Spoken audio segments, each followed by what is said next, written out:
No ar, Brasil ODS, um programa que mostra, divulga e debate o terceiro setor, dando voz à solidariedade e construindo a cidadania.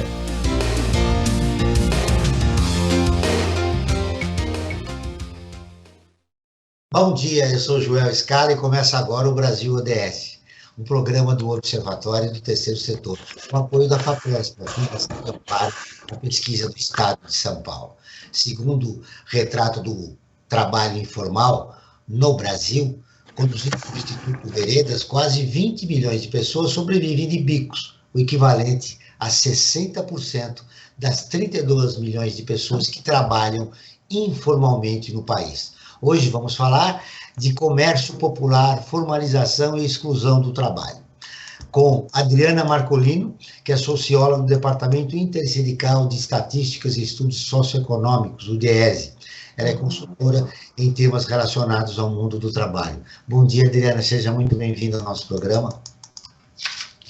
Bom dia, Joel, bom dia, Franklin, bom dia, Gabriel, e bom dia a todos os ouvintes. Obrigada pelo convite. Felipe Rangel Martins, doutor em Sociologia pela Universidade Federal de São Carlos e pesquisa sobre informalidades, cultura e trabalho. Bom dia, Felipe, seja muito bem-vindo ao nosso programa. Bom dia, Joel, bom dia, Franklin, Adriana, Gabriel e todo mundo que está ouvindo a gente aqui hoje. A co-apresentação do programa é de Franklin Valverde, que também trará os destaques do site do Observatório do Terceiro Setor. E você vai conferir as notícias do mundo com a repórter Leda Letra, direto de Lisboa. Bom dia, Franklin. Bom dia, Joel, bom dia, Adriana, bom dia, Felipe, bom dia a você que está em sintonia aqui com o Brasil ODS pela Rádio Brasil Atual. E eu queria também, antes de falar do destaque, eu queria também complementar que hoje nós vamos falar do objetivo do desenvolvimento sustentável de número 8, né, que trata do trabalho e crescimento econômico, né? E dentro desse item, ele procura tratar o quê? Né? De promover o crescimento econômico sustentado, incluindo também o pleno emprego e a produção e o trabalho decente para todos, né? Lembrando também que o ODS, né, que significa os Objetivos do Desenvolvimento Sustentável, são parte da agenda, melhor dizendo, 2030, né, por um pacto global, por um mundo mais justo e sustentável, né? Essa agenda é a agenda da ONU, e isso é fundamental que nós registremos no início desse programa. E o destaque de hoje, Joel, é a varíola dos macacos, né? Olha só, nós estávamos 2 anos, nós ficamos aí às voltas com a Covid, e a Covid agora ganha uma nova companheira, né? A gente não se livrou totalmente da Covid, ela está aí, né? Diminuiu bastante, por sorte, e pela vacinação, né, que acontece no país e no mundo, mas agora surge essa nova doença aí, né? A varíola dos macacos, né? A varíola anterior, a varíola que nós tínhamos humana, tinha sido erradicada, e agora surge essa nova varíola, né, que é proveniente dos macacos. Nós já ultrapassamos a marca de 1.000 pessoas contaminadas no Brasil, estamos em torno de 1.400 pessoas, já com falecidos. Então, é mais um motivo para as pessoas ficarem atentas, né? E também continuar com a máscara, né? Que também, e lavando, higienizando as mãos, porque além de Covid, agora também nós temos que trabalhar e tratar da varíola dos macacos. Joel. Ao contrário do que aconteceu no passado, a gente espera providências do Ministério da Saúde. É verdade. E a última coisinha, Joel, estamos a 9 domingos das eleições, né? As pessoas também começaram a se sintonizar, né, para tentar construir um novo país. Muito bem, continuamos na pandemia, agora temos a varíola do macaco, e estamos a 9 domingos das eleições presidenciais, que espero mudem o perfil do país. 60% dos trabalhadores informais no Brasil estão em ocupações sem exigência de qualificação e perspectiva de crescimento. Adriana, é um número muito grande. Exatamente, é um número bastante grande, e isso está relacionado também à nossa estrutura produtiva, né? Então, muitas vezes os empresários, eles falam muito de que falta qualificação para mão de obra, né? Mas, na verdade, não tem demanda para uma mão de obra qualificada se você tem uma estrutura produtiva baseada em exploração de recursos minerais, né? Na exploração agrícola intensiva, então você precisa melhorar a estrutura produtiva também para que você tenha ocupações de melhor qualificação, de melhor qualidade, né? Então, isso também está relacionado aí aos baixos salários que a gente encontra, né, e as baixas condições a baixa qualidade do trabalho no Brasil, né? Felipe, nós estamos diante de um processo de precarização do trabalho no país? Acho que sim, acho que sem dúvida, né? A gente vem assistindo, né, uma série de processos que têm precarizado, né, inclusive o trabalho formal no país, né? A gente está falando aqui bastante da informalidade, mas eu fiz uma pesquisa recentemente sobre o trabalho no comércio popular na região do centro de São Paulo, no Brás, e eu vou pegar um gancho do que disse a Adriana agora, né, sobre esse discurso da falta de qualificação, mas foi uma pesquisa qualitativa, né, com bastante aproximada, né, com esses trabalhadores, e é muito interessante notar que muitos dos trabalhadores que estão na informalidade hoje, eles têm qualificação, né? Muitos acabaram saindo do mercado formal por conta das condições precárias, né, desse processo de perda de proteções, né, que historicamente foram sendo construídas, né, para o trabalhador formal, e muitos que estão hoje na informalidade são trabalhadores que contam, né, com alguma qualificação, né? E se você pegar o perfil do trabalhador informal hoje, ele é inclusive mais escolarizado do que era algumas décadas atrás. Adriana, o que esses números revelam o quê? Por exemplo, nós tivemos uma reforma trabalhista, é consequência dela, esses números? Eu acho que a reforma trabalhista, ela dizia que ia reduzir a informalidade, né? Ela não tinha instrumentos para reduzir a informalidade. O que ela fez foi aumentar a precarização para quem já era formal. Então, ela definiu novos contratos de trabalho precários, né? Então, pessoas que tinham contratos de trabalho formais, agora você tem mais opções de transformar aquela pessoa que era formal em condições precárias, né? Mas não resolveu a informalidade no Brasil, né? Tanto que a informalidade cresceu e os contratos precários você aumentou, né? Então, a reforma trabalhista que tinha como objetivo melhorar salários, não melhorou. A gente tem uma queda no rendimento dos salários ultimamente. Você concorda, Felipe?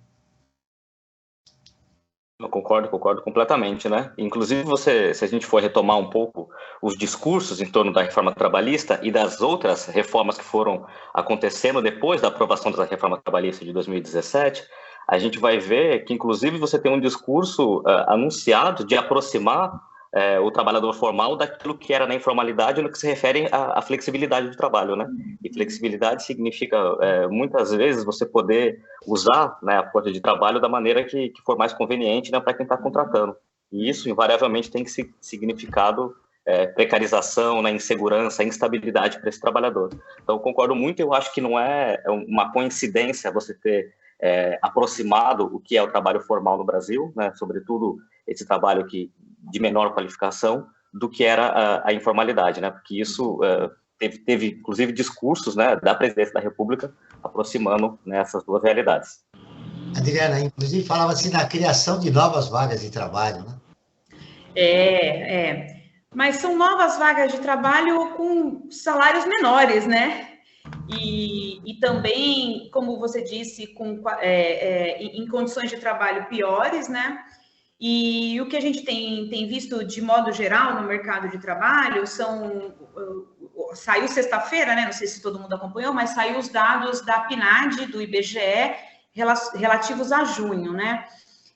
De novo, houve uma redução da taxa de desemprego que vem acontecendo mensalmente, mas quando a gente olha para esse emprego gerado, é um emprego com salário menor e com menor proteção, ou seja, empregos informais, né? Então, não são empregos de boa qualidade o que a economia brasileira está gerando, né? E, na verdade, tem muito a relação com o debate que a gente está fazendo hoje. Ou seja, as pessoas precisam sobreviver. Não tem emprego, elas vão se virar, elas vão fazer o que dá para fazer, né? Elas vão vender alguma coisa na esquina, fazer um bolo para vender, um salgadinho, elas vão se virar, porque o Estado não consegue promover nem uma política de proteção ao desempregado, nem gerar oportunidades dignas de trabalho, né? Felipe, e o discurso é acompanhado que as pessoas estão empreendendo mais, né? Na verdade, elas estão lutando pela sua sobrevivência. Exatamente isso, né? A gente tem discutido muito como nesses últimos anos a gente tem ressignificado o trabalho precário, a informalidade e empreendedorismo, né? Então, a gente fala de empreendedorismo popular, era o que a gente pensava antes como viração, né? As pessoas se virando para tentar ganhar a vida, né? E a partir desse cenário, né, desse fortalecimento do discurso empreendedor, que na verdade significa que cada um vai ter que dar conta, né, das suas próprias condições de vida, né, que você não vai ter nenhuma política de verdade, né, que dê condições para as pessoas terem, né, empregos dignos, né, decentes, com boa remuneração. Então elas têm que se virar, e isso que a gente tem chamado agora para a maior parte das pessoas de empreendedorismo. E pegando um gancho no que disse a Adriana, né, a informalidade é muito heterogênea. Então, você tem boa parte das pessoas que vão parar na informalidade porque não conseguiram nem esses empregos precários, formais, mais precários, né, que ela mencionou, e outra parte vai para a informalidade porque vai, inclusive, encontrar melhores possibilidades de renda na informalidade do que no emprego formal. Então, uma espécie de inversão histórica, né, de como a gente pensava o nosso mercado de trabalho e a inclusão produtiva no país. Adriana, quais são as categorias profissionais que mais estão buscando a informalidade por causa do alto desemprego que existe no país? Como disse o Felipe, a informalidade ela é bastante heterogênea, né? Mas o principal segmento da informalidade, na informalidade a gente tem um grupo, tem 3 categorias principais, né? Nesse grande grupo informal, 4 na verdade. Um grupo que são os trabalhadores sem carteira assinada, então, na verdade, são assalariados, mas não tem ali o registro, que eles estão nesse grupo de informalidade, mas, na verdade, eles deveriam ser considerados na ilegalidade. Esses trabalhadores podem estar na indústria, no comércio, nos serviços, né? A gente tem outro grupo, que são as trabalhadoras domésticas, né? Para cada 4 trabalhadoras domésticas, 3 não têm carteira assinada, então elas também estão numa informalidade, mas que, na verdade, de novo, estão numa situação de ilegalidade, né? A gente tem aqueles trabalhadores que a gente chama de trabalhadores auxiliares familiares, geralmente eles são jovens e estão ali trabalhando em alguma negócio da família, geralmente não tem renda, eles também estão na... E tem o conta própria, o autônomo, que aí tem essa diversidade de situações que a gente encontra aí, e, em geral, a cada 3 também, 3 a cada 4 trabalhadores são informais, não tem CNPJ, né? E tem uma grande presença no comércio e serviços desses trabalhadores conta própria e autônomos. Existem muitos PJs na nossa profissão, Franklin. É verdade. Existem muito os falsos, os PJs com relação de subordinação, né? Exatamente, e a coisa mais no caso específico do que o Joel citou dos jornalistas, você encontra que é caracterizado o emprego, né? Ele tem uma mesa, tem uma chefia, né? Que é uma das coisas que o pessoal, para saber se a pessoa realmente tem vínculo empregatício, apresenta tudo isso, só que na hora de recebe, ele tem que emitir uma nota fiscal, né? Enfim, é a precarização das profissões, né? E do caso da área da comunicação, né? Acho que não só os jornalistas, mas os comunicadores de maneira em geral, são das áreas que mais sofrem com essa pejotização da área, né? E não há uma conscientização, né, Adriana, a respeito de que o PJ não tem garantia nenhuma, né, não tem benefício nenhum, né? Eu acho que isso também está ligado a um pouco ao que o Felipe comentou, né, que para o trabalhador ali, ainda mais nessa situação de crise financeira, alta do custo de vida, a pejotização resulta numa renda monetária momentânea maior, às vezes, em algumas situações, não em todas, né, para o trabalhador, né? Mas com isso ele deixa de ter ali o fundo de garantia, ele deixa de ter os benefícios previdenciários, né? Que ao longo do tempo ele deixa de ter os direitos sindicais, né? Então isso é bastante prejudicial, né? Porque é um conjunto de direitos, esse trabalhador ele está desprotegido, né? E não há uma conscientização, Felipe, dessas condições, né? Que a pessoa vai trabalhar. Do ponto de vista do trabalhador, né, eu concordo com o que disse a Adriana, né? E é interessante a gente pensar, né, que esse trabalhador informal, ele sempre circulou, né, ele sempre teve momentos, por exemplo, que ele conseguia o emprego formal e depois voltava para a informalidade, né? Alguns, claro, tiveram trajetórias, né, todas na informalidade, mas a gente sempre teve um mercado de trabalho marcado por essa rotatividade. Por que eu estou dizendo isso, né? Porque é interessante pensar que a gente teve também, junto com a reforma trabalhista, uma reforma da Previdência. E a gente pensava no emprego formal, né, com aquela lógica, você trabalhava a vida inteira e você teria a possibilidade, né, de se aposentar no futuro, né, você tinha uma série de garantias. Quando você precariza essas garantias, inclusive você faz praticamente se afastar do horizonte, a mesma possibilidade de se aposentar, né, para boa parte dos trabalhadores.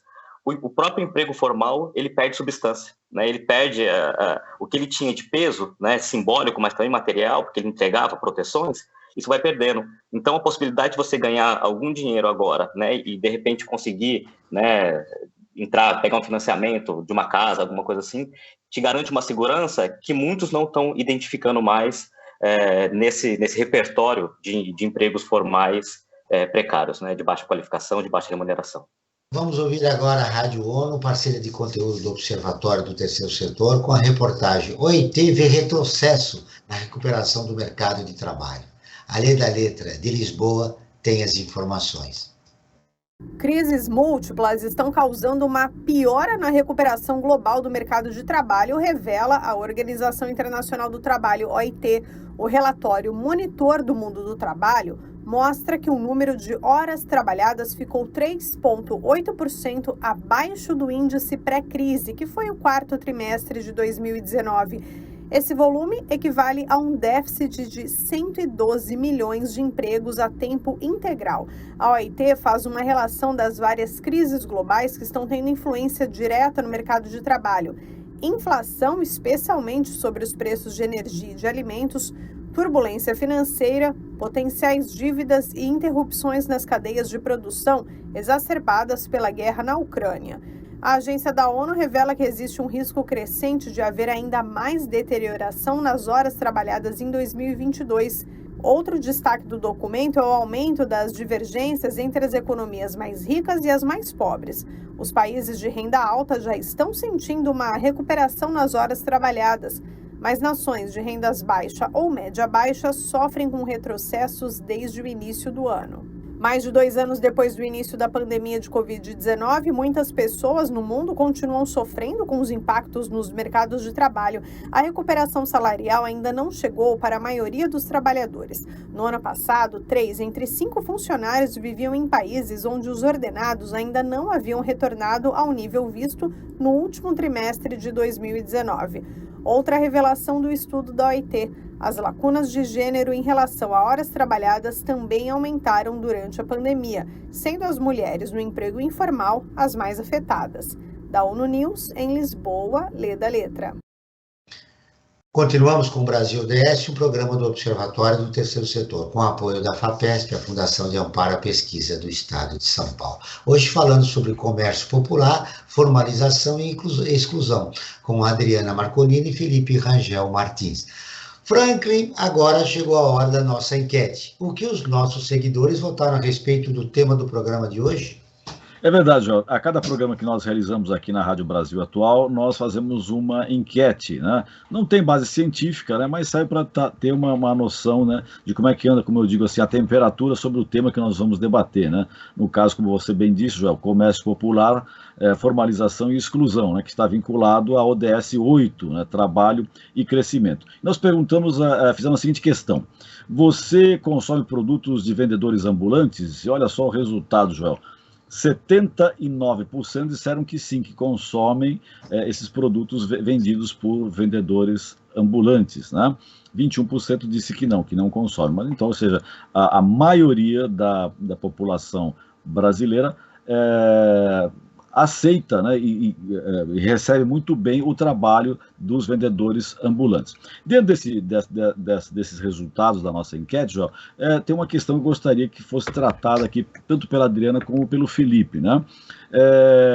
Como a gente viu, a população recebe muito bem o trabalho desses vendedores, né? E eu pergunto, a nossa legislação, ela contempla a contento essa atividade econômica ou ela precisaria ser alterada de forma a garantir, digamos, uma melhor previdência e segurança para esses profissionais? Vou começar pela Adriana. Não, né? Eu acho que aquele dispositivo do microempreendedor individual foi uma tentativa, né, de garantir que esses trabalhadores autônomos tivessem ali uma pequena contribuição e pudessem minimamente ter os seus direitos previdenciários garantidos. Mas a gente tem visto que o dispositivo do MEI, ele tem, na verdade, tem representado uma série de limites, né, para a efetividade desses direitos, né? Eu acredito que vai ser necessário repensar esse dispositivo, garantir que ele, de fato, chegue em quem precisa, né, nessas pessoas que de fato são autônomas.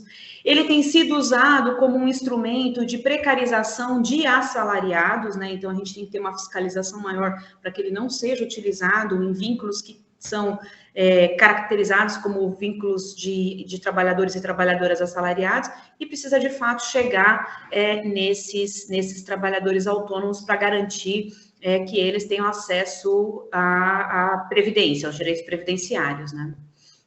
Felipe, como é que você vê essa questão? O que precisaria alterar a nossa legislação para fazer com que esse trabalhador ambulante pudesse ser melhor protegido? De novo, né, partindo do que a Adriana disse, né, o MEI, ele tem sido, né, uma das principais ferramentas, né, de inclusão, né, em alguma esfera de benefícios sociais desses trabalhadores, né. Só que se a gente pega, por exemplo, na cidade de São Paulo, que a gente não tem números exatos, né, isso também diz um pouco de como a gente pensa esse universo de trabalhadores, né, o Estado nem se engajou em mapear, né, esse trabalho. Mas a gente tem uma estimativa de cerca de 100 mil, né, trabalhadores ambulantes na cidade de São Paulo. E você tem autorizações para cerca de 20 mil, né, se não me engano, o último número que eu tinha visto. Então, mesmo que esse trabalhador tenha o MEI, ele não consegue trabalhar legalmente, porque o que regula, né, esse trabalho está mais focado no uso do espaço urbano do que da dimensão trabalhista propriamente, né? Então, você está mais preocupado em regular, né, a cidade, né, o uso do espaço da cidade, do que, né, pensar essa pessoa que está ali trabalhando como um trabalhador que tem direito ao trabalho, né? Então, essa seria uma mudança, né? Primeiro, levar a sério, né, que essas pessoas estão ali, né, não por hobby, né? Porque elas trabalham, precisam de trabalhar, né? E uma outra coisa, né, que a gente tem tido algumas estratégias, né, pensando de novo na cidade de São Paulo, mas a gente vai ter em outras cidades coisas muito parecidas, né? Estratégias de formalização desse trabalho, né? E também, né, articulado com a dimensão urbana desses mercados, né, de comércio popular, né, onde tem muitos ambulantes, que são essas estratégias de galerização, de construção de shoppings populares, né? Então você apresenta isso como uma maneira de dar melhores condições de trabalho, né, para essas pessoas. Só que o que tem acontecido em São Paulo, né? Você tem construído esses shoppings, né? Você tem construído galerias, só que o preço para trabalhar nisso é muito alto, né? Você tem shoppings na região do Brás, por exemplo, que para um box de 3 metros quadrados você vai pagar 4 mil, 5 mil reais por mês de aluguel. Ou seja, é um preço mais caro do que em regiões mais nobres, né, da cidade de São Paulo. Então, na verdade, não é uma estratégia que funciona para você incluir aquele trabalhador que está ambulante que está ali na rua, né? Mas sim você está abrindo espaço para outros perfis de comerciantes que não exatamente aquele que em tese, né, seria o alvo dessas políticas de inclusão, de formalização. E durante a pandemia a situação desse pessoal na informalidade piorou muito, né? Com certeza, né? Eu acho que primeiro teve uma fase que foi a fase pior de isolamento, né, social, em que as pessoas ficaram sem renda, né? Seu ganho de vida foi eliminado do dia para a noite, né? Apesar do auxílio emergencial, ele ter suprido uma parte da renda, foi uma parte insuficiente, né, para os trabalhadores da informalidade. Então, com certeza, esse segmento foi o segmento que mais sofreu, né? E ele sofreu porque ele, nessa fase mais aguda da pandemia, ele teve a sua atividade totalmente paralisada, e segundo, porque a gente tem uma queda da renda geral da sociedade, então uma queda no consumo, né? Então, eu acho que eles são atingidos de forma dupla. E talvez também porque tenham aumentado o número de pessoas também que foram participar do comércio popular. Talvez o Felipe tenha até mais informações em relação a isso. Do mercado de trabalho e tiveram que ir necessariamente para a informalidade. É isso, Felipe? Eu acho que isso é bem interessante, né? Porque, de novo, né, a informalidade ela é bastante heterogênea. Então, se a gente pensar, né, o comércio popular, ele também foi bastante dinâmico, mesmo quando a gente teve um momento de crescimento econômico no Brasil, né? Por quê? Porque a gente teve um momento de crescimento econômico, mas sem exatamente a geração de empregos de muita qualidade, né? Então, muitas pessoas aí naquele momento com algum dinheiro, né, foram para o comércio popular, mas muitas vezes para se abastecer desse comércio popular, para conduzir um negócio numa outra cidade, né? A cidade de São Paulo do Brás, por exemplo, atrai muitos compradores que vêm de outros estados, né? De cidades muito longe, né? E vão ali para comprar, para alimentar lojas, né? No interior de São Paulo, no interior de outros estados do Brasil. O Franklin mencionou um dado, né? De que 79% da população brasileira disseram, né, comprar nos mercados populares, no mercado de comércio popular. Eu fiquei pensando, né, fora aqueles que compram e não sabem, né, que esse produto veio dos mercados populares, porque isso faz circular também, né, esses produtos eu sou da cidade de São Carlos, né, e eu sei que tem lojas na cidade de São Paulo que vende, inclusive para uma classe média da cidade, que se abastece, né, nos mercados populares ali do Brás, né. Então, eu estou dizendo isso para a gente dizer, bom, teve muita gente que foi para esse comércio porque não tinha, né, outras possibilidades, e a gente pensa só na ponta, né, no comerciante ambulante, mas também tem muita gente que vai tentar, então, montar um negocinho e vai se abastecer, né, desses mercados. Então, é uma economia que é muito dinâmica, né, muito dinâmica mesmo, né, e por isso que a pandemia foi tão grave, né, para esses trabalhadores, porque você afetou não só aqueles que estavam trabalhando diretamente no comércio popular, ali no comércio ambulante, mas também cadeias, né, de circulação dessas mercadorias para muitas cidades, né, do Brasil. Ficaram comprometidas, né? O trabalho informal no Brasil é definido por homens negros, com ensino fundamental incompleto, cerca de 75%. Jovens, 80% entre 14 e 17 anos. E 64% têm entre 18 e 24 anos que trabalham no comércio. Isso é um dado dizendo que a informalidade tem cor, né, Adriana? Eu acho que isso é um elemento histórico e estrutural no mercado de trabalho brasileiro. Ele está relacionado à transição do trabalho escravo para o trabalho assalariado, né? Quando teve essa transição, ela não foi feita com um conjunto de políticas públicas que pudesse inserir a população negra no nascente mercado de trabalho assalariado, e essa população, então, desde esse momento, ela foi se inserindo no mercado de trabalho do jeito que deu, né?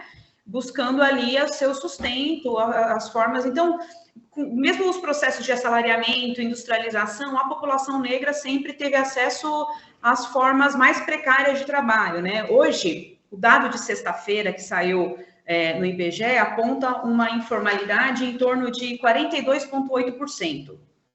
São 42 milhões de pessoas na informalidade, e informalidade eu estou falando todo esse pessoal que inclusive não tem carteira assinada, né? Quando essa taxa de informalidade esteve mais baixa, a gente chegou ali a 1/3 de pessoas informais, ou seja, mesmo nas melhores situações do mercado de trabalho, a informalidade ainda assim foi bastante grande, né? Então, ela é estrutural no mercado de trabalho brasileiro e ela sempre teve cor, né? Ela sempre é marcada por essa questão racial no mercado de trabalho brasileiro. Felipe, a Adriana destacou que tem cor, né, informalidade no país. Ela é resultado, como a Adriana disse, de uma situação estrutural no país que vem desde a época da escravidão, e ela mostra também a ausência de políticas públicas para atendimento a essa população.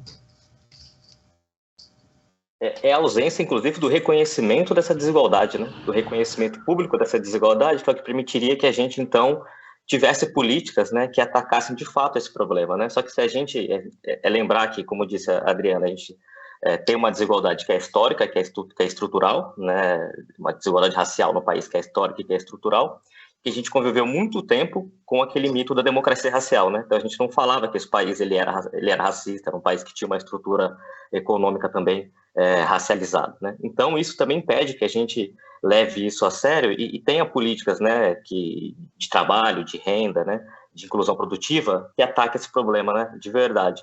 E se a gente pensar também só para incluir um outro ponto, né, nessa discussão, se a gente pensar no caso do comércio, a gente vai ter também uma população que é racializada e que é migrante, né, que é um novo perfil, né, o que tem crescido muito, né, no comércio popular brasileiro em várias cidades, que são da chegada dos migrantes, né, que também são populações racializadas e que também vão ter muita dificuldade para ser absorvida, né, na nossa estrutura produtiva.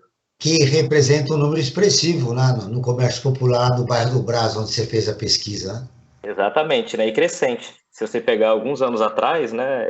Claro, sempre teve uma marca migrante muito forte, mas isso tem crescido, né, visivelmente. Nós continuamos com o Brasil ODS, um programa do Observatório do Terceiro Setor, com apoio da FAPESP, a Fundação de Amparo à Pesquisa do Estado de São Paulo.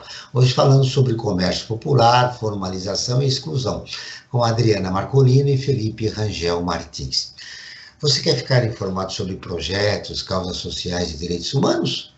Frank Valverde, como os nossos ouvintes podem acompanhar o trabalho realizado pelo Observatório do Terceiro Setor nas redes sociais?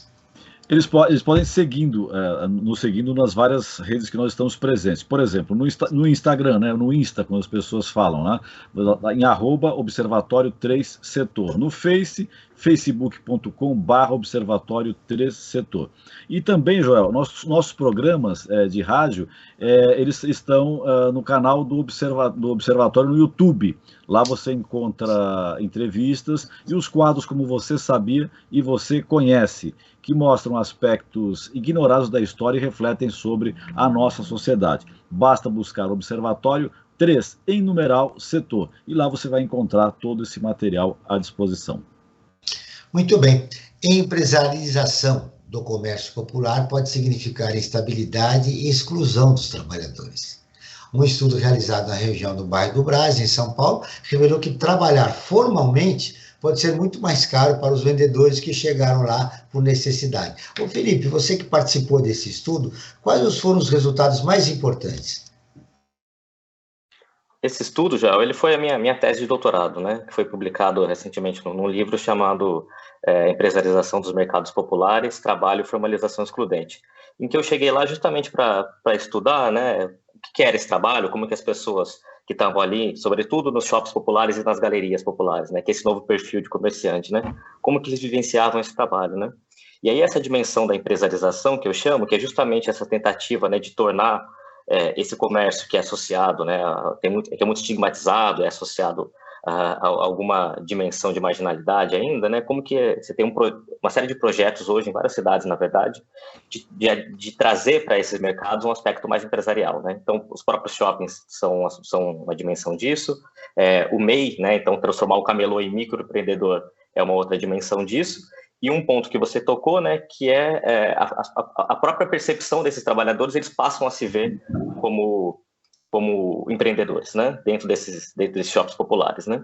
Só que o negócio, como eu mencionei muito rapidamente aqui, é que isso não é para todo mundo, né. Então, formalizar uma atividade não significa exatamente formalizar quem está naquela atividade naquele momento, né. Então, você não está formalizando o camelô, por exemplo, que estava na rua, né. Você está tentando formalizar o comércio popular, mas de uma forma que ela se torna inviável, né, para esse trabalhador que tem pouco dinheiro para investir, né, nesse novo modelo, que é dentro dos shoppings, pagando aluguéis, né, são shoppings que são construídos, né, em parcerias público-privadas, como foi o caso da licitação da Feira da Madrugada, mas também muitos deles são shoppings privados e você vai lá e cobra o aluguel desses trabalhadores, né, para manter. E aí uma lógica de mercado mesmo, né, o preço, né, do metro quadrado dentro desses shoppings é altíssimo, né, o que dificulta muito, né, a inclusão, né, dos trabalhadores que estão historicamente ali, trabalhando desse perfil, né, de camelô que está historicamente nos comércios populares. Ainda em relação a seu estudo, diante dessas fragilidades que o emprego informal apresenta, como é que ficam os trabalhadores? Isso é uma coisa interessante, né? Desculpa, é para mim? Isso é uma coisa interessante. A respeito do teu estudo. Porque essa dimensão do trabalho foi o que me atraiu, né, para tentar entender, né? Porque eu tinha uma imagem de que, mesmo quem estava nesses shoppings populares, nessas galerias, era aquele perfil, né, do camelô, do ambulante, né, que estava ali por necessidade, né, porque não tinha encontrado, né, uma vaga no mercado de trabalho formal. Só que muitos deles, como eu mencionei, eles têm qualificação. Muitos deles, né, saíram de empregos formais justamente por conta dessa falta de expectativa de mobilidade dentro de uma trajetória de emprego formal de baixa qualificação. Então, muitos deles trocam esse emprego formal precário, que a Adriana estava mencionando, por uma tentativa de ganhar, né, mais dinheiro mesmo, né, de ter uma vida, né, inclusive um pouco mais digna, né, por mais irônico que pareça, trabalhando no comércio popular. E aí isso é mais do que romantizar esse trabalho, essa informalidade, é um ponto de observação para a gente olhar para como está precário, né, o nosso mercado de trabalho formal. As pessoas estão preferindo trabalhar em atividades que antes eram muito estigmatizadas do que permanecer, né, em alguns dos empregos que estão sendo ofertados aí no Brasil nesses últimos anos. Que situação, Adriana? Você sai do trabalho formal na expectativa de ganhar mais e perde todos os benefícios inerentes ao você trabalhar com carteira. Ô, Felipe, eu até queria fazer um comentário, ver se você observou isso na sua pesquisa também, porque nós fizemos recentemente uma pesquisa com jovens trabalhadores, né? E a gente queria saber um pouco a percepção deles sobre sindicatos, sobre trabalho, sobre empreendedorismo, né? E uma das questões que eles levantaram, que chamou a nossa atenção, é que o que chamava atenção para eles no empreendedorismo era as relações de trabalho fortemente antidemocráticas. Então, um ambiente de trabalho em que o patrão é fortemente... tem assédio moral, tem assédio sexual, tem ordens sem cabimento, né? Então, esse ambiente de trabalho fortemente precário e com relações de trabalho antidemocráticas, né? Acaba levando a uma idealização do empreendedorismo que também, para além das questões relacionadas a salário, seria uma fuga desse ambiente fortemente opressor, né? Eu não sei se você também encontrou esse elemento na sua pesquisa, para além da questão remuneratória, né? Você encontrou, Felipe? Muito presente, Adriana, muito presente mesmo, né? Porque as pessoas, e aí, um pouco recuperando o que a gente já discutiu aqui também, né, dessa estrutura muito desigual do nosso mercado de trabalho, inclusive racializada, né? Isso significa que, na realidade brasileira, você ser empregado de alguém, né, para muitas pessoas, isso nunca foi simplesmente uma relação de compra e venda de força de trabalho, né? Isso da subordinação econômica. Isso também sempre veio carregado de uma dimensão de subordinação pessoal a outra pessoa, né? Então, você sempre teve uma relação muito hierárquica, né, nesse jogo entre capital e trabalho no Brasil. E aí, muitas das pessoas que eu entrevistava ali diziam, bom, eu não estou aguentando mais ficar ouvindo historinha de patrão, né? Se é para ganhar, se aqui eu ganho mais e não tenho que ouvir historinha de patrão, que na verdade é uma metáfora para falar de uma série de humilhações cotidianas, né? Eu prefiro ficar aqui. Então, esse é um outro ponto que a gente vai ter, né? Que a gente, para construir uma sociedade, né, com empregos mais protegidos e também mais democráticos, como você mencionou, que a gente vai ter que atacar, né? Que é como construir relações mais saudáveis dentro dos empregos formais. Porque, por incrível que pareça, hoje a gente está numa pesquisa também com entregadores de aplicativo, né? E a gente vai encontrar esse mesmo discurso, mesmo entre os jovens, como você mencionou, que estão trabalhando, entregando coisa para aplicativo, né? E que é uma ocupação super precária, mas eles vão dizer, né, coisas muito parecidas, né? Vão comparar com a sua própria trajetória profissional, trajetória ocupacional, né? E alguns empregos, inclusive formais, só que de muita baixa qualificação, e vão trazer esse discurso de que, pelo menos aqui, a gente não tem menos humilhação cotidiana. Esse cenário também impactou muito os sindicatos jornalistas profissionais do Estado de São Paulo, né, Frank? Sem dúvida, sem dúvida. A pejotização aumentou demais e tem uma questão para ser colocada também, né? As redes sociais, a forma como a comunicação hoje está sendo colocada, tem influenciado muito também nessa questão da precarização do profissional da comunicação, né? Isso acho que a gente pode colocar não só os jornalistas, como também os radialistas, os publicitários, enfim, todo mundo que trabalha na área da comunicação tem sentido essa deterioração, digamos, das relações de trabalho, né? Você pode trazer, Frank, agora as notícias de destaques do site do Observatório do Terceiro Setor. O que mais os nossos seguidores leram no nosso portal? Perfeito, João. Olha, nosso portal, né, Observatório 3setor.gov.br, um convite a todos e todas a visitarem lá, vai encontrar uma série de matérias, muitas delas tratando principalmente de questões relacionadas à cidadania. Lá é possível encontrar, por exemplo, a matéria, como eu disse no início do programa, né, como deu um destaque, que a varíola do macaco diagnosticada em crianças já tem morte no Brasil, que é uma das matérias mais lidas do nosso portal. E há também uma outra matéria, né, que é um pouco mais esperançosa, que é a esperança de médicos anunciam quarto paciente curado de HIV. Então, há possibilidades da cura do HIV, que há décadas está aí, né, vitimando uma série de pessoas. Então, essa é uma boa notícia. E a matéria que eu quero dar o destaque, está relacionada diretamente com o tema do programa de hoje, é sobre trabalho escravo no Brasil. Mais de 1.000 pessoas resgatadas por ano. Uma matéria que foi escrita pela Maria Fernanda Garcia, né, que aponta que no Brasil, nos últimos 10 anos, mais de 13.600 pessoas, trabalhadores em condições análogas à escravidão, foram resgatadas no país, né? Esse número faz parte de um trabalho da Subsecretaria de Inspeção, né, do Trabalho, né, do CIT, né, do Ministério do Trabalho no Brasil. Então, eu convido as pessoas a lerem essa notícia. E essa e outras, as que eu disse anteriores também, Joel, elas estão disponíveis no nosso portal, com um recurso muito importante, que é o recurso, a ferramenta de audiodescrição, que possibilita que os deficientes visuais, né, tenham esse conteúdo também através dessa ferramenta. Muito bem, Franklin. A respeito desse tema do trabalho escravo no Brasil, nós vamos abordar essa semana nosso programa lá, Olhar da Cidadania, na Rádio USP, todas as quartas-feiras às 17 horas, e nesta semana nós vamos falar do trabalho escravo com 2 importantes convidados. Dos 70% dos ambulantes licenciados, eles receberam auxílios relacionados à Covid-19. Em 2020 eram 42% eram mulheres, sendo 28% mulheres negras, Adriana. São dados da Pesquisa Nacional de Amostra por Domicílio do IBGE.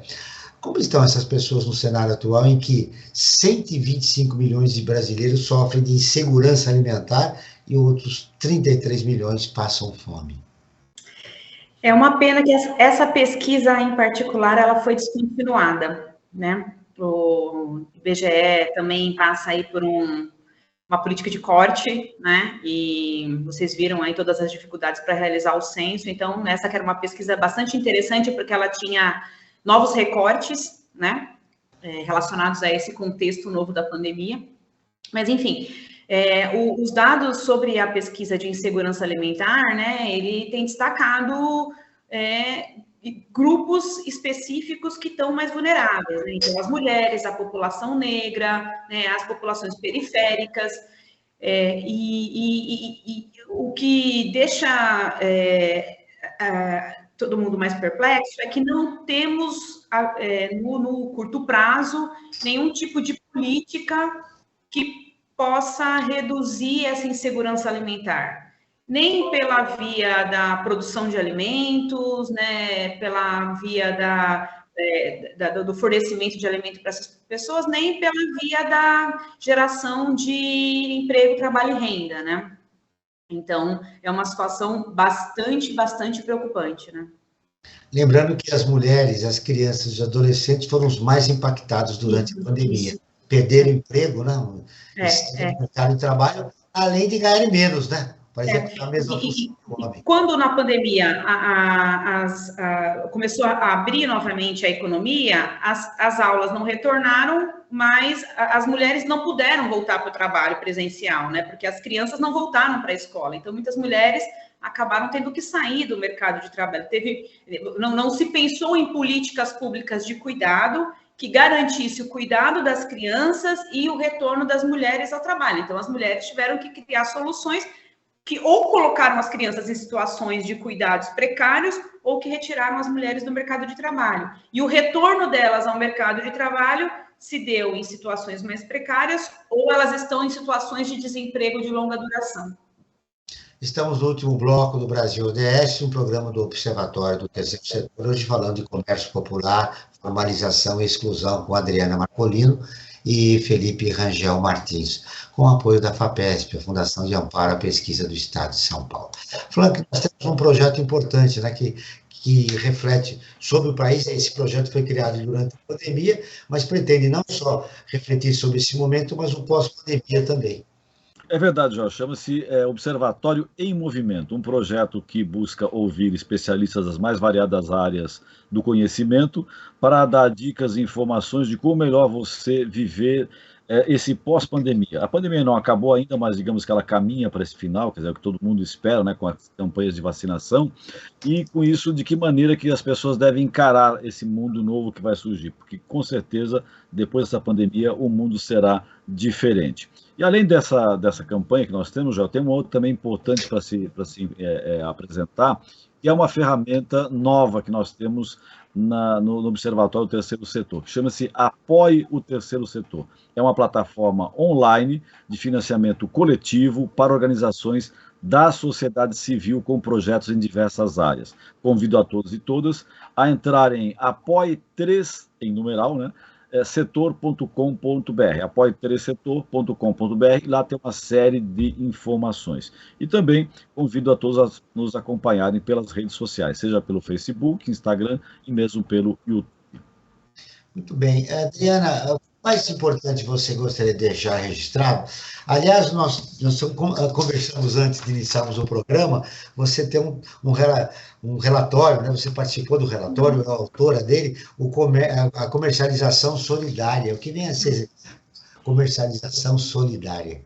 Então, eu participei da construção de um relatório, né, sobre experiências de redes de cooperação da economia solidária, né, e um dos elementos dessas redes é o processo de comercialização, né, e que tem experiências bastante interessantes de comercialização popular, né, a partir dos princípios da economia solidária, né, então, de comércio justo, de aproximação do produtor ao consumidor, né, inclusive de debates em relação com o consumidor, de quais seriam os produtos, quais seriam os processos, né, relacionados a esse consumo, né, de repensar o consumo, né, eu acho que são estratégias bastante importantes de pensar esse consumo popular atrelado a pensar um mundo novo, a uma nova forma de consumo, né. Só que essa comercialização, ela também precisa de apoios específicos, né? Então, tem questões relacionadas a pontos de comercialização, que sejam pontos de comercialização onde tenha boa circulação de pessoas, espaços revitalizados, né? Então, as prefeituras são muito importantes nesses processos. Tem questões relacionadas à logísticas, muitos desses produtores que comercializam nesses espaços de economia solidária, eles têm dificuldades de chegar aos locais, então precisam de apoio logístico, né, de formação profissional para ter gestão de estoque, gestão financeira, gestão de recursos para a produção, né? Mas as experiências que têm esse tipo de apoio são experiências bastante exitosas, né, e que contribui muito para esse novo mundo que a gente quer construir mais solidário, né? Então, eu gostaria de citar aqui essa experiência de comercialização popular baseada na economia solidária, né, a partir desses princípios também de comércio justo. E poderia ser uma alternativa importante, né, nesse momento da situação do país, né, que foi provocada pela pandemia, né, desse isolamento social. E de que maneira esse relatório pode ser uma sugestão para se desenvolver políticas públicas em função dessa Esse relatório, ele inclusive é um relatório da Unisol Brasil que vai para a Senais, né, a secretaria que trata da economia solidária, né, ela tem um conjunto de recomendações e como são redes de cooperação solidária de vários segmentos, né, de artesanato, alimentação, agricultura familiar, enfim, um conjunto bastante amplo de produtos, tem experiências bastante diferenciadas, né? Então, com especificidades também, né? Então, a alimentação, em geral, ela vai vender em feiras, artesanato em feiras, em centros urbanos, né? Então, o pessoal da agricultura familiar, em geral, vende para compras públicas, mas também em feiras livres, né? Enfim. Então, tem algumas recomendações bastante interessantes nesse relatório para que sejam transformadas em políticas públicas em vários níveis de governo, tanto municipal, estadual como federal, mas, em geral, tem isso, precisa de um apoio, precisa de espaço para comercialização e precisa de formação para que esse público possa, de fato, comercializar e se encontrar, né, com esses consumidores para promover esse comércio desses produtos da economia solidária. Sabemos que o pós-pandemia vai trazer mais desemprego, mais dificuldades na economia. Felipe, a partir do teu estudo, o que é de mais importante você gostaria de destacar como solução para o pós-pandemia, desses momentos difíceis, né, que virão para o país a partir do ano que vem? Acho que não tem uma resposta fácil para isso, né, Joel? Mas o que a gente, inclusive, passando pelo tema, né, dessa nossa conversa aqui hoje, e um pouco pelo que disse que a gente vem discutindo, né, que é essa ideia de formalização e exclusão, eu acho que atacar essa nossa desigualdade que a gente tem, essa precarização do trabalho, inclusive essa nossa informalidade que é estrutural, né, e que é um problema grave em termos de desproteção, né, a gente tem que atacar isso, mas não usando a informalidade, né, que tem aumentado, né, como pretexto simplesmente para a gente trazer políticas de formalização que, na verdade, do emprego, ou mesmo de geração de emprego, mas que não venham junto com proteções sociais, né? Então, acho que é dessa forma que a gente vai ter que construir uma sociedade melhor nesse momento pós-pandêmico, né? Com mais proteção social.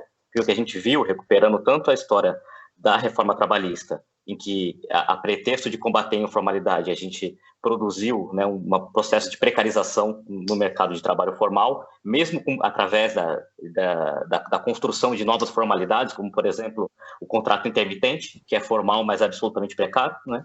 E trazendo para o caso do comércio popular mesmo, a gente tem possibilidades, né, de formalizar, né, de combater a informalidade, mas que vem com formalizações que produzem também exclusão. Então, é não tratar a informalidade como simplesmente pretexto, né, para trazer políticas de formalização que, na verdade, não estão protegendo, né? Acho que a gente tem que sempre ter esse avanço das proteções sociais, né, no nosso centro, em primeiro lugar.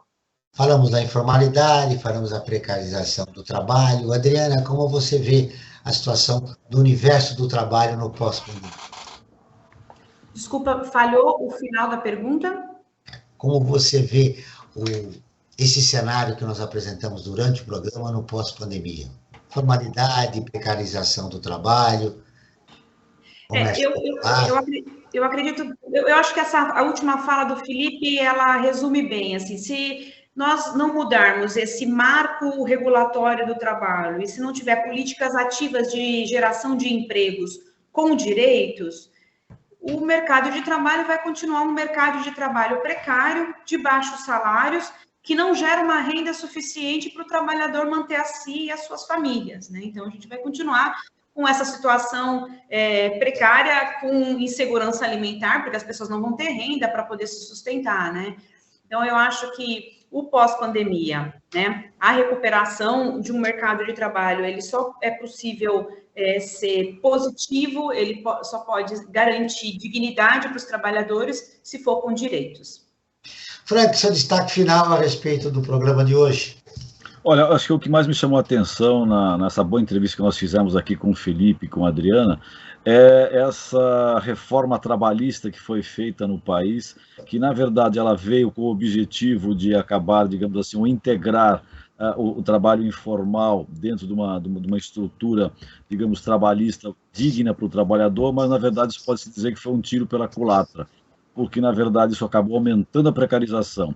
Então nós temos a única saída que nós temos hoje: ou vamos fazer uma nova reforma, né, absurdo, né, acabou de ser feito, mas uma nova reforma que contemple esse trabalhador, ou então que volte a antiga CLT, né, que apesar dos pesares era melhor do que o que nós temos nos dias de hoje, Joel. Felipe, seu destaque final. Muito rapidamente, eu resumo um pouco o que a gente vem discutindo aqui, né, e o que disse a Adriana e o Franklin agora, né, e dizer que é isso, a gente não vai combater a precariedade no nosso mercado de trabalho, né, todo esse cenário de informalidade simplesmente com geração de emprego, né, porque a gente precisa gerar emprego com qualidade, isso que a gente discutiu aqui um pouco, né, o emprego de baixa qualificação, de baixa renda, não é uma solução viável, né, para esse nosso cenário que é de fato desanimador.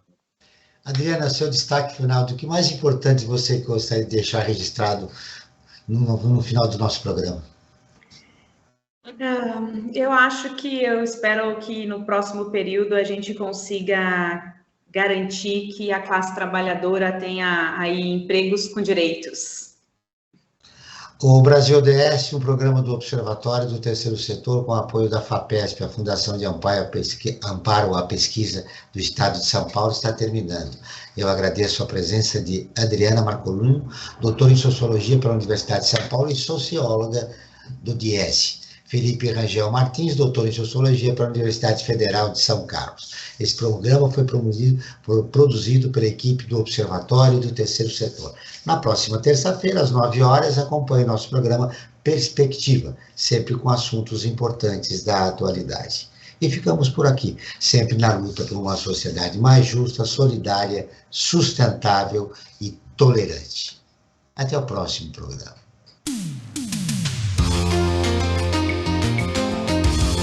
Você acabou de ouvir Brasil ODS, um programa do Observatório do Terceiro Setor.